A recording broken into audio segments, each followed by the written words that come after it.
স্বাগতম জানাচ্ছি সবাইকে আজকের ক্লাসে। আজকে আমরা রিভিউ করতে চলেছি বুয়েট অ্যাডমিশন টেস্ট 19-20 কোশ্চেন নিয়ে, যেখানে দেখো রসায়নের পূর্ণমান থাকে 200। তাহলে চলো শুরু করা যাক আজকের লেকচার। দেখো এখানে প্রথম অঙ্কটিতে আমাদের প্রশমন তাপ নির্ণয় করে দেখাতে বলেছে। তাহলে আমরা কোশ্চেনটি একবার ভালোভাবে লক্ষ্য করি। দেখো প্রথমেই আমরা যেটা নির্ণয় করব তা হলো তাপমাত্রা বৃদ্ধি। তাহলে তাপমাত্রা বৃদ্ধি আমরা কি লিখতে পারি? তাপমাত্রা বৃদ্ধি del theta equals to 27.2 minus 25.4। তাহলে অ্যান্সার হয় 1.58 ডিগ্রি সেলসিয়াস। তাহলে আমরা এবার বলতে পারি যে এই 1.8 ডিগ্রি সেলসিয়াস তাপমাত্রা বৃদ্ধিতে তাপ ধারণ করবে কত?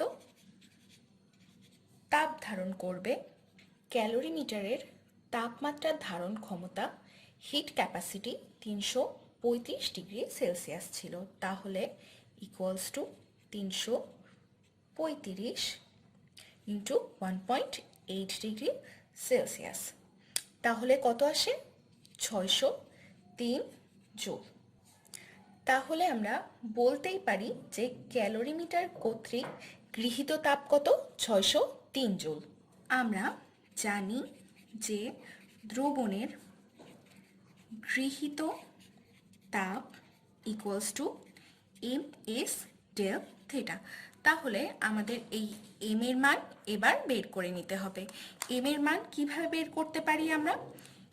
M equals to rho V. আমরা এটা সবাই জানি, তাই তো? দেখো এখানে আপেক্ষিক তাপ ছিল 0.597 গ্রাম পার মিলিলিটার।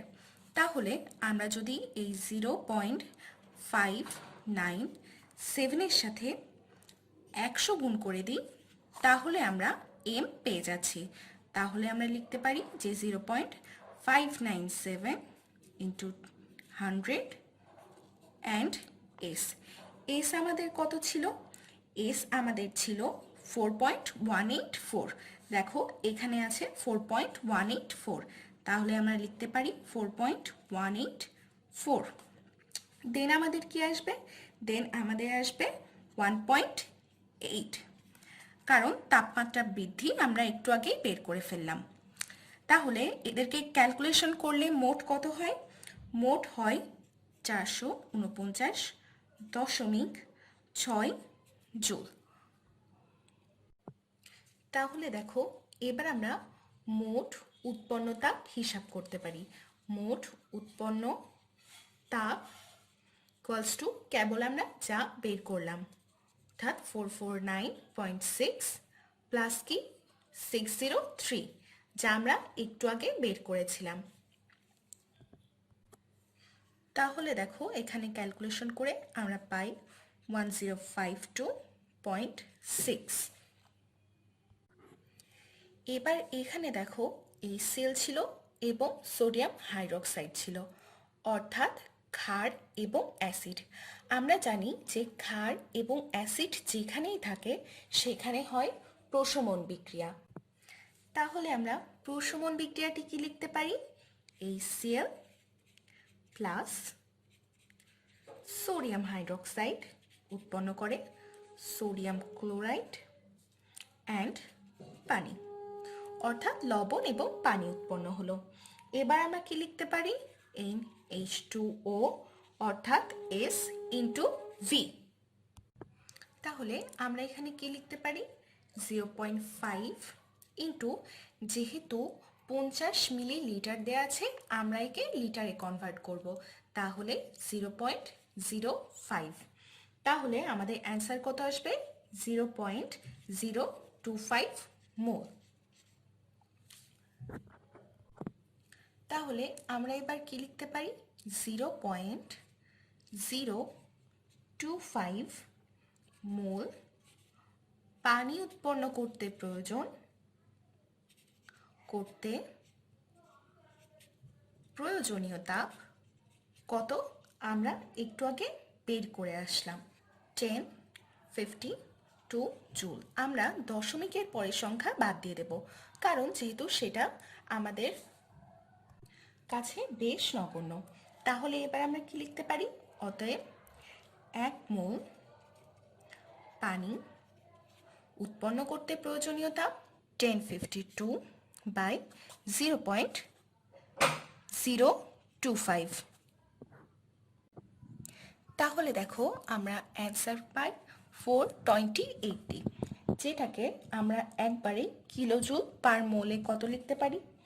42.02 কিলোজুল পার মোল। তাহলে এটাই হবে আমাদের অ্যান্সার। তাহলে সেখানে প্রশমন তাপ কত বের হলো? 42.02 কিলোজুল পার মোল। এটাই আমাদের অ্যান্সার। তাহলে চলো এবার নেক্সট ম্যাথে যাওয়া যাক। দেখো, কেমিস্ট্রির ক্ষেত্রে আমরা বিভিন্ন রকম শর্ট রুলস ব্যবহার করছি এবং বিভিন্ন সময় ফিজিক্সের ক্ষেত্রেও আমাদের এই শর্ট রুলসগুলো দরকার হয়, কারণ আমরা টাইম যথেষ্ট কম পাই। এই জন্য আমাদের হ্যাপি স্কুল থেকে short rules of physics math নামে একটি বই বের করা হয়েছে এবং বইটি লিখেছেন আমাদের ফিজিক্স ইনস্ট্রাক্টর নিজেই। তাহলে তোমরা যারা বিভিন্ন ইউনিভার্সিটি, বিশেষ করে ইঞ্জিনিয়ারিং ইউনিভার্সিটি অর্থাৎ বুয়েট, রেট, কুয়েট, চুয়েটের জন্য প্রিপারেশন নিচ্ছ, তাদের জন্য এই বইটি আমরা মূলত লিখেছি। তোমরা এই বইটি সংগ্রহ করার জন্য আমাদের কমেন্ট বক্সে যে নাম্বার দেওয়া রয়েছে সেটিতে যোগাযোগ করতে পারো, আমাদের ফিজিক্সের ক্ষেত্রে আর কোনো প্রবলেম না থাকে। এবার চলো আমরা এই কেমিস্ট্রির রিভিউয়ের দ্বিতীয় অঙ্কে যাই। এখানে H2SO4 এবং পটাশিয়াম ডাইক্রোমেটের কথা বলা হয়েছে। প্রথমেই দেখো আয়রন 2+ অ্যান্ড ক্রোমেট আয়নের সমতাপূর্ণ আয়নিক সমীকরণটি লেখার কথা বলা হয়েছে। তাহলে চলো এটি প্রথমে সলভ করা যাক। আয়রন 2+ এবং Cr2O7 2-। এবার তাহলে প্রথমেই দেখো 7টি অক্সিজেন রয়েছে। তাহলে আমরা এখানে কি লিখতে পারি? 7 অণু পানি লিখতে পারি। আবার দেখো এখানে 7 অণু পানি যেহেতু আমরা লিখলাম, হাইড্রোজেন মোট হয়ে গেল 14টি। তাহলে আমাদেরকে ব্যালেন্স করার জন্য এখানে 14টি হাইড্রোজেন লিখতে হবে। আবার দেখো আমাদের ক্রোমিয়াম ছিল 2টি, তাহলে আমরা এখানে 2টা ক্রোমিয়াম লিখতে পারি, ক্রোমিয়াম 3+। আবার যেহেতু এখানে 6Fe3+ আসছে, সে কারণে আমাদের এখানে 6Fe2+ দিতে হবে। তাহলে এটাই হবে আমাদের আয়রন 2+ অ্যান্ড Cr2O7 2- আয়নের সমতাপূর্ণ সমীকরণ। এবার তাহলে আমরা নেক্সট কোয়েশ্চেন দেখি। দেখো এখানে অবিশুদ্ধ লোহার নমুনায় ভরের সাপেক্ষে শতকরা হার নির্ণয় করতে বলা হয়েছে। তাহলে চলো এবার কোয়েশ্চেনটি সলভ করে ফেলি। এখানে আমরা কি লিখতে পারি? 1 মোল K2Cr2O7, 6 মোল আয়রন 2+। কারণ এখানে দেখো 6 মোল আয়রন 2+ এর সাথেই বিক্রিয়া করছে। তাহলে এবার আমরা মোল কি লিখতে পারি?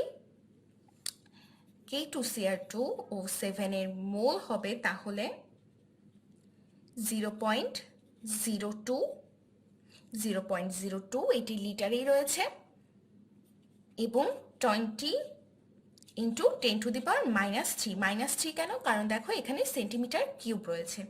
তাহলে আমরা এখানে কি লিখতে পারি? 4 × 10⁻⁴ মোল। তাহলে আমরা সেমভাবে আয়রনের ক্ষেত্রেও ব্যবহার করতে পারি। আয়রনের ক্ষেত্রে আমরা এই মানটি ব্যবহার করে কি বের করতে পারি? 6 × 4 × 10⁻⁴ মোল। যেহেতু এটি 6 মোলের সাথে বিক্রিয়া করছে, তাহলে উত্তর আসবে 2.4 × 10⁻³ মোল। আবার দেখো আমরা কি জানি? N = W/M, এটি আমাদের সূত্র। তাহলে এখান থেকে আমরা আবার কি পাই? এখান থেকে আমরা W = পাচ্ছি 55.85 × 2.4 ইন্টু 10⁻³ গ্রাম, কারণ আমরা জানি যে লোহার পারমাণবিক ভর 55.85 অর্থাৎ 8.5।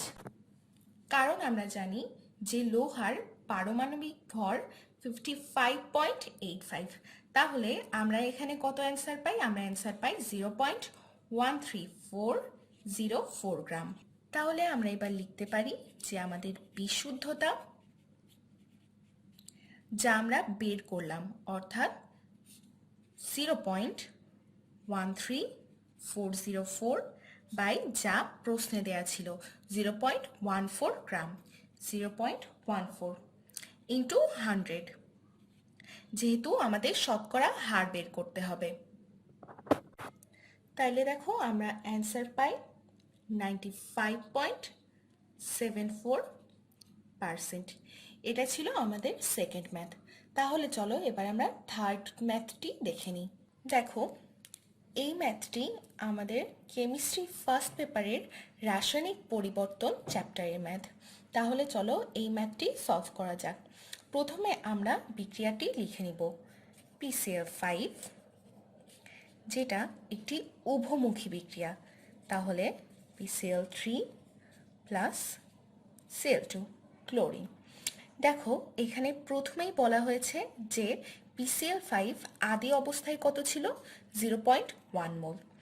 0.1 মোল যেহেতু PCl5 আদি অবস্থায় ছিল, এরা আদি অবস্থায় শূন্য ছিল, কারণ এরা তখনও তৈরি হয়নি। তাহলে দেখো এদেরকে যদি আমরা বিক্রিয়ার পরে আলফা ধরি, তাহলে এখানে আমরা কি লিখতে পারি?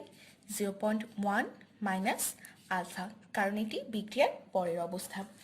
তাহলে এবার আমরা মোট কি লিখতে পারি? n equals to 0.1 minus alpha plus alpha and plus alpha. তাহলে আমরা মোট পাই 0.1 প্লাস আলফা। এবার আমরা কি জানি? আমরা জানি PV ইকুয়ালস টু nRT। আমরা এরপর লিখতে পারি n equals to PV by RT।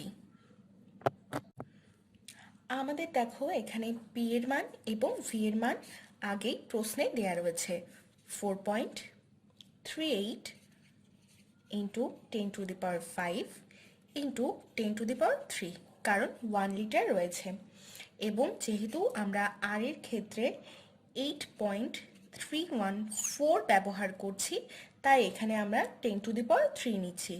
10 into 450 kelvin, যেটা আমাদের দেয়া রয়েছে প্রশ্নে। তাহলে আমরা যদি ক্যালকুলেশন করি তাহলে আমরা কত পাই? আমরা পাই 0.11707 মোল। তাহলে আমরা এবার কি লিখতে পারি?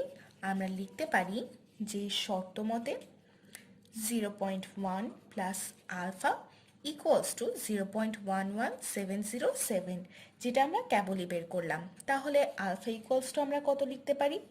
আলফা ইকুয়ালস টু আমরা লিখতে পারি 1.1707। এবার তাহলে আমরা কেপি বের করব।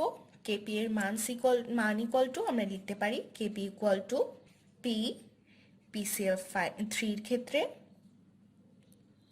এবং ক্লোরিনের ক্ষেত্রে এবং PCl5, অর্থাৎ প্রথমে উৎপাদ এরপরে বিক্রিয়ক। এবার তাহলে আমরা কি লিখতে পারি? এবার আমরা লিখতে পারি, দেখো প্রথমে আমরা উৎপাদের ক্ষেত্রে লিখব। প্রথমে আমরা উৎপাদের ক্ষেত্রে কি লিখতে পারি? আলফা বাই 0.1 প্লাস আলফা, যা আমরা এখান থেকে পেয়েছিলাম। এরপর আবার আমরা কি লিখতে পারি? Alpha by 0.1 plus alpha into P square, কারণ কি টোটালটা হিসাব করছি আমরা। এরপরে আমরা কিসের ক্ষেত্রে লিখব? আমরা উৎপাদের ক্ষেত্রে লিখব। উৎপাদের ক্ষেত্রে আমরা আগেই দেখেছিলাম এখানে 0.1 মাইনাস আলফা ছিল, তাহলে 0.1 মাইনাস আলফা বাই মোট 0.1 প্লাস আলফা, আর এখানে মোট কত? পি। তাহলে আমরা এরপর কি লিখতে পারি? আমরা লিখতে পারি, এবার তাহলে দেখো আমরা ক্যালকুলেশন করে লিখতে পারি 0.1 মাইনাস আলফা, এবং উপরে কি অবশিষ্ট থাকে? উপরে থাকে alpha square by 0.1 plus alpha.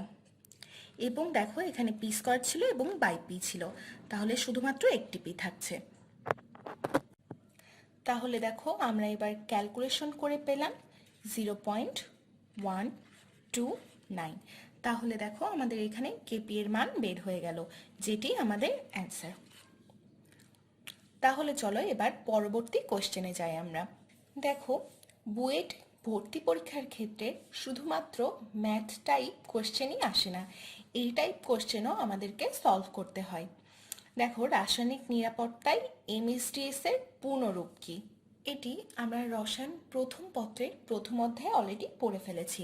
তাহলে এমএসডিএস এর পূর্ণরূপ material, safety, data, sheet. Second কোয়েশ্চেনটি কি? ক্রোমিক অ্যাসিড মিশ্রণের উপাদান সমূহের নাম লিখো। ক্রোমিক অ্যাসিড মিশ্রণে মূলত দুইটি উপাদান থাকে, তা হচ্ছে গাঢ় H2SO4 এবং পটাশিয়াম ডাইক্রোমেট K2Cr2O7। এরপর দেখো ল্যাবরেটরিতে গুণগত বিশ্লেষণে H2S গ্যাসের বিকল্প রাসায়নিক দ্রব্যটির নাম। আমরা জানি যে সেমি মাইক্রো বিশ্লেষণের ক্ষেত্রে এখন H2S এর পরিবর্তে থায়ো অ্যাসিটামাইড ব্যবহার করা হয়। তাহলে থায়ো অ্যাসিটামাইডের সংকেত হচ্ছে CH3CSNH2। মূলত এটি সেমি মাইক্রো বিশ্লেষণে ব্যবহার করা হয়, এবং ম্যাক্রো বিশ্লেষণের ক্ষেত্রে আমরা ব্যবহার করে থাকি H2S। এবং আরও আমরা জেনে নিই যে ম্যাক্রো বিশ্লেষণে মূলত বেশি সময় লাগে এবং সেমি মাইক্রো বিশ্লেষণে কম সময় লাগে। দেখো এটি জৈব যৌগ থেকে এসেছে। নিচের জৈব অণুর সংকরণ শনাক্ত করো, সেই সাথে সিগমা বন্ধন এবং পাই বন্ধন সংখ্যা নির্ণয় করো। মূলত এটি আমরা আবার হাইব্রিডাইজেশনেও পড়েছি। তাহলে চলো এটি সলভ করা যাক। প্রথমেই আমরা জানি যে সংকরণের ক্ষেত্রে আমরা কি বলতে পারি। আমরা সংকরণের ক্ষেত্রে বলতে পারি যে lone pair plus sigma bond. তাহলে আমরা যে কোনো সংকরণ বের করতে পারি। এই প্রথম কার্বনের ক্ষেত্রে দেখো কোনো লোন পেয়ার নেই এবং সিগমা বন্ড রয়েছে মাত্র 3টি এবং একটি ডাবল বন্ড রয়েছে। তাহলে এখানে আমরা কি লিখতে পারি? এর সংকরণ হবে sp2। যেহেতু এখানে 3টি সিগমা বন্ড রয়েছে এবং 3টি সিগমা বন্ড থাকার কারণে sp2। আবার এই কার্বনের ক্ষেত্রে কত হবে? এই কার্বনেও দেখো সেম, এই কার্বনেও মোট 3টি সিগমা বন্ড রয়েছে। তাহলে আমরা বলতে পারি যে এই কার্বনের ক্ষেত্রেও সংকরণ sp2। আবার এই কার্বনে দেখো মোট 4টি সিগমা বন্ড রয়েছে। 4টি সিগমা বন্ড থাকার কারণে এই কার্বনের সংকরণ কত হবে? এই কার্বনের সংকরণ হবে sp3। আবার আমরা এই কার্বনের ক্ষেত্রে দেখি, এই কার্বনে মোট সিগমা বন্ড রয়েছে 2টি, এটি এবং এটি। তাহলে আমাদের এখানে সংকরণ কত হবে? সংকরণ হবে sp। এবং সেম এটার ক্ষেত্রেও এখানে যেহেতু মোট 2টি সিগমা বন্ড রয়েছে, তাহলে এখানে সংকরণ হবে sp।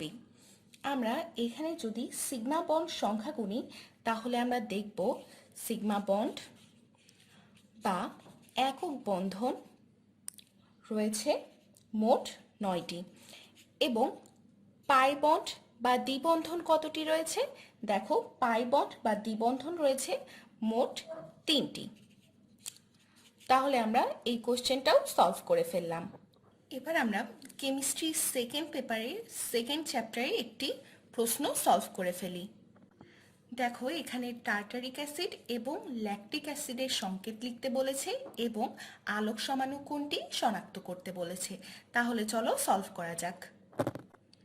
আমরা জানি যে টার্টারিক অ্যাসিডের সংকেত কার্বন কার্বন থাকবে এবং সেখানে থাকবে COOH অ্যান্ড COOH,